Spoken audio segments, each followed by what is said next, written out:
Hello guys, welcome to Kaizen study.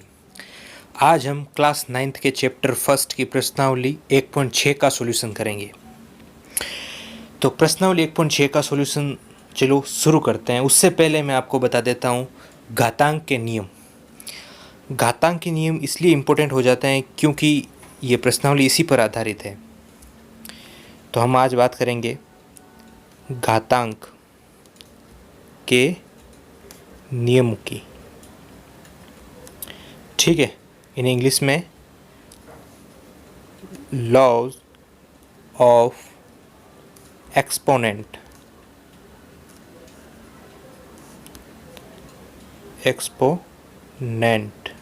भी कहते हैं।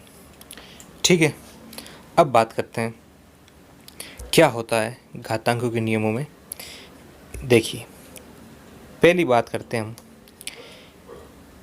a की पावर m मल्टीप्लाई a की पावर n दिया हुआ है। तो देखिए, इसमें बेस जो है वो क्या है, समान है। a बेस समान है, लेकिन इनकी घातें अलग अलग है। तो अब इसके लिए क्या करेंगे, हम बेस को ले लिया कॉमन और घातें जो मल्टीप्लाई में थी वो क्या हो जाएगी, ऐड हो जाएगी। ठीक है, फर्स्ट रूल। आगे बात करते हैं, देखो सेकंड रूल की। इसमें क्या है, जैसे a की पावर m दे रखा है अपॉन a की पावर n, मतलब कि a की पावर m में a की पावर n का भाग दिया। तो ऐसी कंडीशन जब बनती है तो देखिए इसमें भी क्या हो रहा है, इसमें भी बेस समान है, केवल घातें अलग अलग है। तो इसके लिए क्या होगा, बेस को ले लिया कॉमन और जो पावर जो डिवीज़न में थी वो सब्सट्रैक्ट हो जाएगी। ठीक है, अब बात करते हैं अगले नियम की। देखिए, इसमें क्या है, जैसे a की पावर m दे रखी है और फिर ब्रैकेट बंद है और उस पूरे की पावर n है, तो इसको हम कैसे लिख सकते हैं। देखो, जब ब्रैकेट को इसमें खोलेंगे तो इसको हम a की पावर m मल्टीप्लाई n लिख सकते हैं। ठीक है ना, ऐसा लिख सकते हैं। और एक और बात करता हूँ मैं, जैसे फोर्थ की a b की पावर n, मतलब इस पूरे ब्रैकेट की पावर n है, तो इसको मैं ब्रेक कर सकता हूँ a की पावर n मल्टीप्लाई b की पावर n में। और अगला गुणधर्म क्या है वो भी देखते हैं। a अपॉन b ऐसा दे रखा है और इसकी पावर माइनस m दे रखी है। ठीक है, तो अब क्या होगा, देखो जब किसी की पावर -1 हो तो उसको हम कैसे लिखते हैं, 1 अपॉन a अपॉन b ऐसे लिख सकते हैं। तो अब क्या हो रहा है, अब आप खुद बताएं, ये ऊपर चला जाएगा तो फिर क्या बना, b की पावर m अपॉन a की पावर m ऐसा लिख सकता हूँ। तो इसको कॉमन में लिखना चाहूँ तो कैसे लिखूँगा, b अपॉन a की पावर m। और आगे चलते हैं, दिया हुआ है a की पावर 0, इसको a नॉट बोल सकते हैं। तो इसकी वैल्यू क्या होगी, किसी भी संख्या की पावर 0 है तो उसकी वैल्यू हमेशा 1 होगी, ये भी आपको ध्यान रखना है। तो चलिए अब प्रश्नों की तरफ चलते हैं सीधा। देखिए, पहला प्रश्न है, ज्ञात कीजिए। उसमें दे रखा है 64। फर्स्ट क्वेश्चन क्या दे रखा है, 64 की पावर 1/2। अब इसे हमें सोल्व करना है। तो सबसे पहले हम क्या करेंगे, 64 का गुणनखंड करेंगे। तो चलिए करते हैं गुणनखंड। ये 64 लिखा, 2 से हम कर रहे हैं कितनी बार 32 और ब्रेक किया कितना 16, आगे और ब्रेक किया क्या आया 8, फिर ब्रेक किया क्या आया 4 और आगे ब्रेक किया तो फाइनली क्या आया 2 और 2 को भी ब्रेक कर दिया, ठीक है ना। एक सेकेंड, 2 को भी ब्रेक कर दिया तो क्या आ गया 1। तो ये कितनी घातें हुई आप गिन सकते हैं। देखो 2 1 3 4 5 6 1 2 3 4 5 6 मतलब 2 की कितनी घात 6 घात। तो इसको मैं ऐसा लिख सकता हूँ 2 into 2 into 2 into 2 into 2 into 2 और इन सब को मैं यदि कॉमन ले लूँ तो मैं कैसे लिखूँगा इसको 2 की पावर 6 ऐसा लिख सकता हूँ। और हमें क्या दे रखा था तो मैं 64 की जगह क्या लिख सकता हूँ 2 की पावर 6 लिख सकता हूँ। तो देखो मैं 64 की जगह लिखता हूँ 2 की पावर 6 और फिर 64 की पावर क्या थी 1/2, तो यहाँ भी मैं 1/2 कर देता हूँ, ठीक है। अब देखो आगे क्या हो रहा है, अब आगे क्या होगा कि मैं इस ब्रैकेट को खोलूँगा। आपको अभी मैंने घातांक के नियम बताए थे उसके हिसाब से ये मल्टीप्लाई हो गए तो 2 से 6 गया, कितनी बार 3 बचे, तो 2 की पावर 3 बची, क्या बची 2 की पावर 3 और 2 की पावर 3 आपको पता होना चाहिए क्या होती है 8। तो हमारा आंसर क्या आया 8। तो ये सॉल्यूशन था फर्स्ट क्वेश्चन का, ठीक है। अब ऐसे ही करेंगे हम दूसरा क्वेश्चन। दूसरा क्वेश्चन क्या है, क्वेश्चन नंबर सेकंड क्या कहता है, क्वेश्चन नंबर सेकंड कह रहा है 32 की पावर 1/5। फिर से हम फैक्टर करेंगे, तो इस बार किसका फैक्टर करेंगे 32 का। तो करते हैं 16 और ब्रेक किया 8 और ब्रेक किया 4 और ब्रेक किया तो 2 फाइनली 1। तो 2 की पावर क्या मिलेगी 1 2 3 4 5। तो क्या मैं 32 की जगह डायरेक्ट लिख सकता हूँ 2 की घात 5 ऐसा लिख सकता हूँ, मैं डायरेक्ट लिख रहा हूँ, आप इसे मल्टीप्लाई करके लिख सकते हैं। और 32 की घात क्या थी 1/5। अब फिर से इस ब्रैकेट को खोला तो क्या मिलेगा 2 की घात 5 अपॉन मल्टीप्लाई 1/5। तो अब क्या हुआ 5 से 5 यहाँ कट गया, पीछे क्या बचा ओनली 2, क्या बचा ओनली 2। ये हो गया हमारा आंसर, ठीक है। तो ऐसे ही हम कर रहे हैं क्वेश्चन नंबर थर्ड को। क्वेश्चन नंबर थर्ड क्या कहता है आइए देखते हैं। क्वेश्चन नंबर थर्ड में है 125 की पावर 1/3। तो इसके लिए हमें क्या करना होगा 125 का गुणनखंड करते हैं। 125 का गुणनखंड मैं 5 से करता हूँ, 5 दूनी 10 और 2 आगे गए तो क्या 25 पच्चम 25, फिर 5 का और पचम 25, ठीक है ना। फाइनली हम आ गए 5 1 जा 5, ठीक है। तो 5 की कितनी घातें प्राप्त हुई हमें, तो इसे मैं ऐसे लिख सकता हूँ 5 इंटू 5 इंटू 5 और इसकी पूरे की घात 1/3, क्योंकि मैं 125 को इस तरह से रिप्रेजेंट कर सकता हूँ। अब देखो 5 की घात क्या है बनी 5 की घात 3 और उस पूरे की घात 1/3। तो फिर क्या बन गया हमारा 3 से 3 कट जाएगा।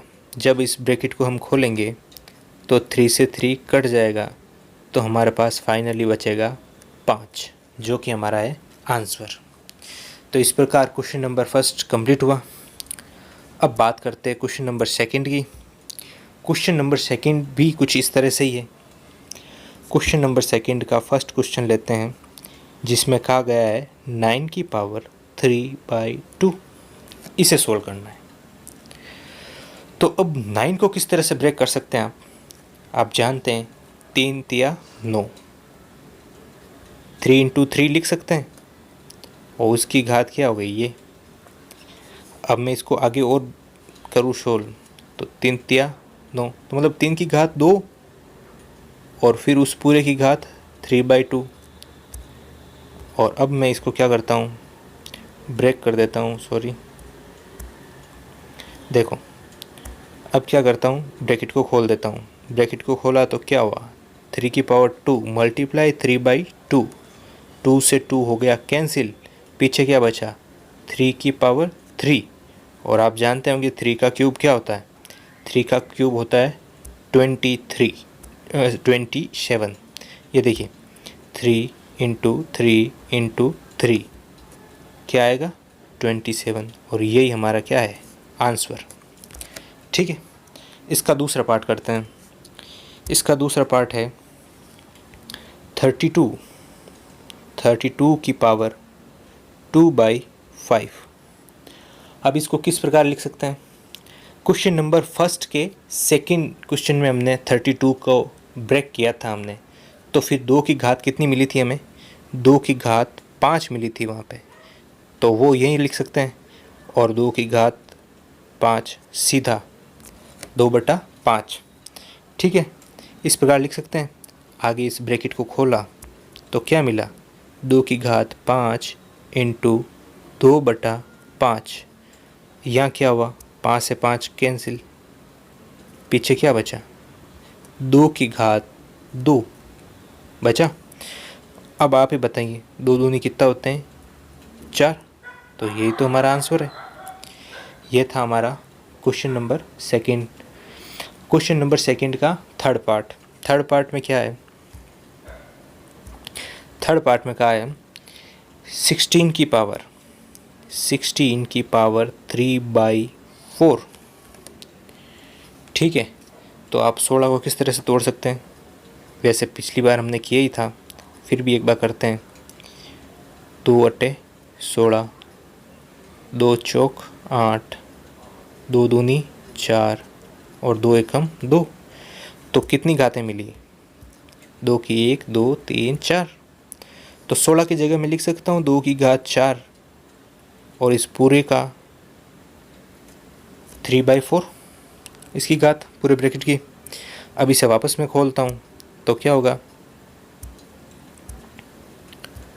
2 की घात 4 मल्टीप्लाई 3/4, 4 से 4 कैंसिल हो जाएगा, फिर क्या बचा 2 की पावर 3, 2 की पावर 3, तो 2 की पावर 3 को मैं ऐसा लिख सकता हूँ, तो अब आप खुद देख सकते हैं 2 क्यूब क्या होता है, 2 दूनी 4, 4 दूनी 8, तो हमारा आंसर क्या आया 8। ठीक है, वैसे ही अब लास्ट क्वेश्चन नंबर सेकंड का 125 की पावर -1/3। ठीक है, तो सबसे पहले तो 125 को हम कैसे लिखेंगे, पिछले क्वेश्चन में हमने किया था, क्वेश्चन नंबर फर्स्ट का जो थर्ड पार्ट था उसमें हमने इसको सोल्व किया था।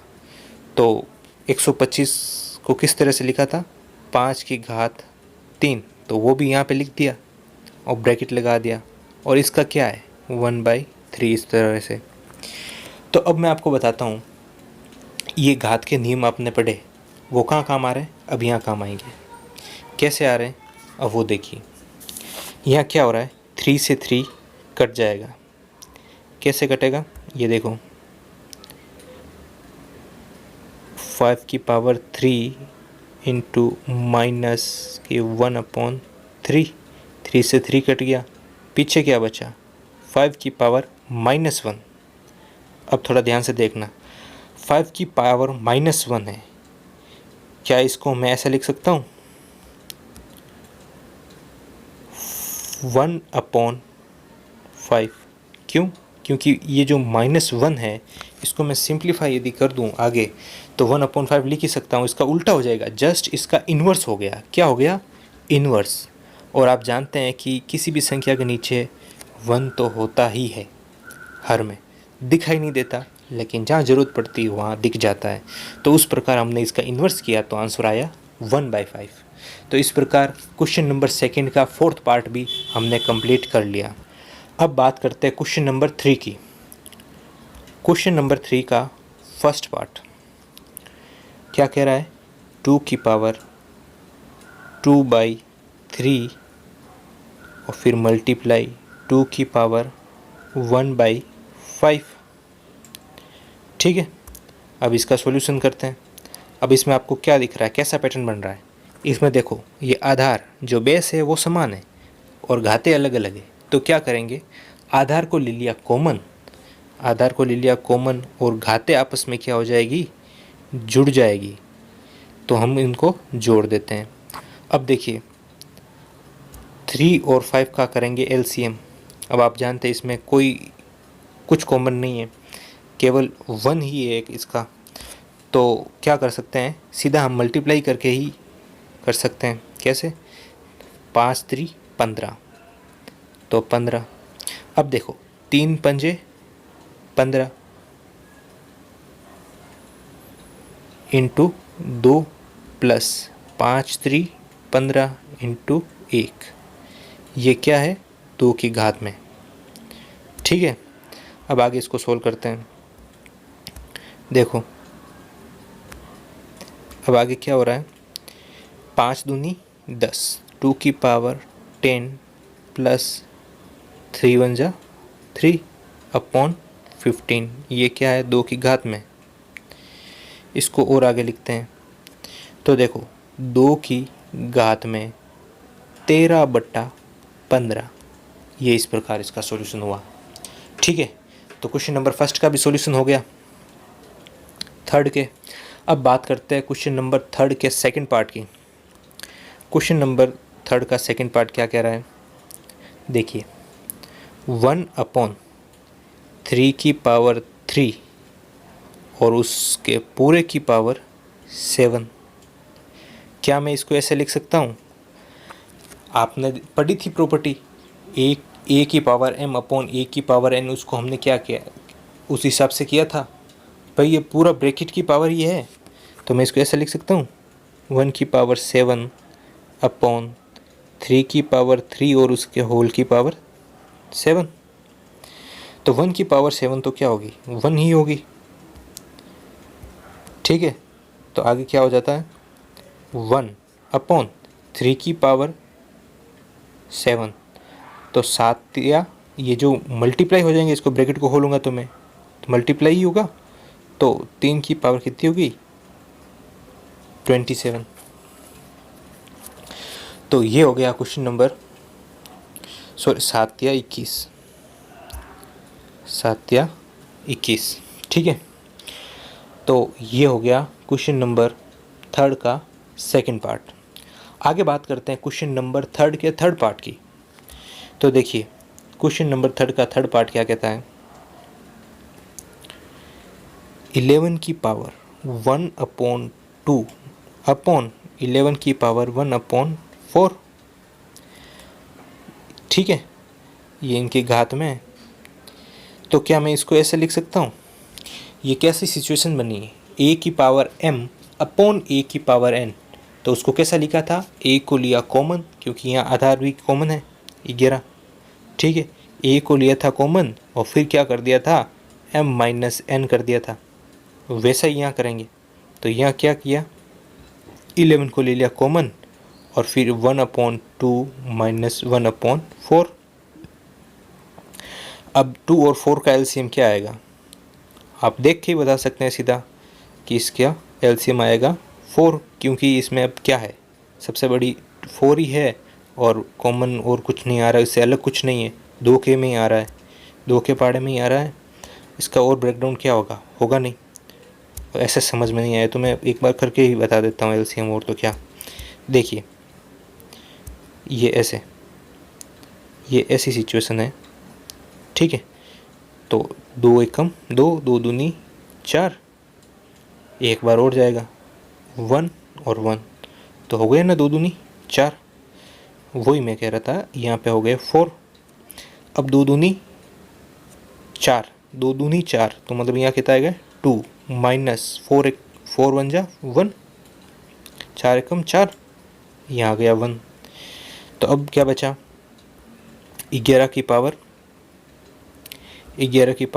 1/4, ये हमारा बन गया आंसर, ठीक है।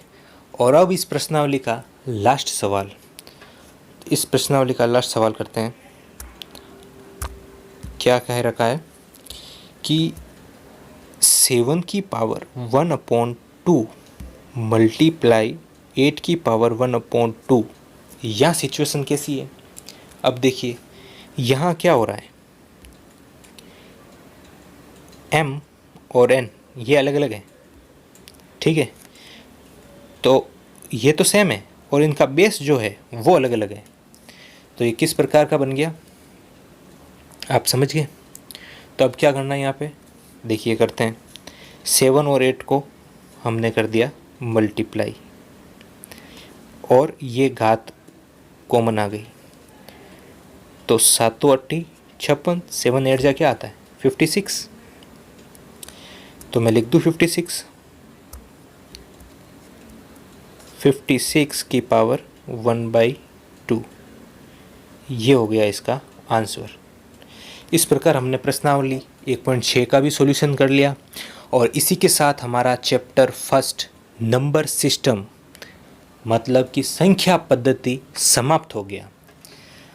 वीडियो को लाइक करना और शेयर करना, सब्सक्राइब करना, जिससे कि आगे भी आपको नई नई प्रश्नावलियों के सॉल्यूशन मिलते रहें। Thank you.